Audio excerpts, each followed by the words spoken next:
Qui sont ensemble aussi à Port-Gentil sous la conduite du président honorable Atigo, les amis fidèles et léopards, que je salue et qui pronostiquent début à 1, eh bien, l'unité, l'entente est faite de telle sorte que nous puissions ramener la coupe.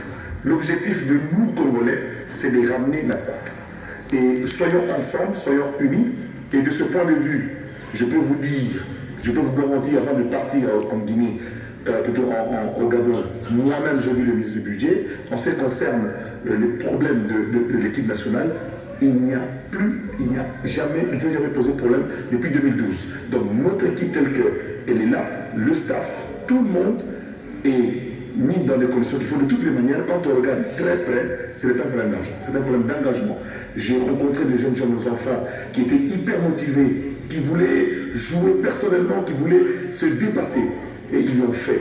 Mais ils travaillent aujourd'hui. Nous tous, Congolaises et Congolais, nous sommes sous, comment dirais-je, la confiance que nous avons mise à notre compatriote Ibengue. Ibengue qui a quand même tenu un échec, je le rappelle, la Côte d'Ivoire qui est l'équipe championne. Nous étions 14e sur le calendrier, sur la liste, sur le classement, donc je me trompe, vous allez me corriger. Mais notre idée aujourd'hui, pour les Congolais qui nous regardent, eh bien, pour les Congolais qui nous observent, c'est de battre le Togo, d'aller jusqu'en finale et de ramener la coupe ici. J'ai vu le DG de Congo Airways, je lui ai déjà dit que nous négocions déjà les tarifs pour l'avion qui va faire un aller-retour. Parce que Libreville, dites-vous bien, c'est à 1 heure ici, c'est Kinshasa à Kalamba. Libreville, c'est à côté. Donc nous négocions déjà un aller-retour en tant que député déjà, parce que nous irons en demi-finale, pour amener les supporters pour notre demi-finale et ramener les 2 avions pour la finale. Nous devions remplir ce stade-là et ramener la coupe ensemble. Honorable, vous allez parler un peu beaucoup plus de votre départ là-bas et même l'accueil de la communauté gabonaise vivant, la communauté congolaise vivant au Gabon. Est-ce qu'il y a eu aussi des Congolais vivant au Gabon qui vous ont accueillis? D'abord notre ambassadeur, Luambo. Là, je vous interromps tous parce que nous avons quelques images, le temps que vous parlez, mais nous avons quelques images qui nous proviennent de Port-Gentil, au Gabon, c'est les directs, vous êtes libre. Voilà, donc j'aurais voulu être dans ces gradins-là, ça fait un plaisir extraordinaire d'être sur le terrain, de respirer le même air que ces jeunes gens qui sont hyper motivés. Vous le remarquerez certainement là tout à l'heure. En fait, nous avons une très forte communauté congolaise au Gabon.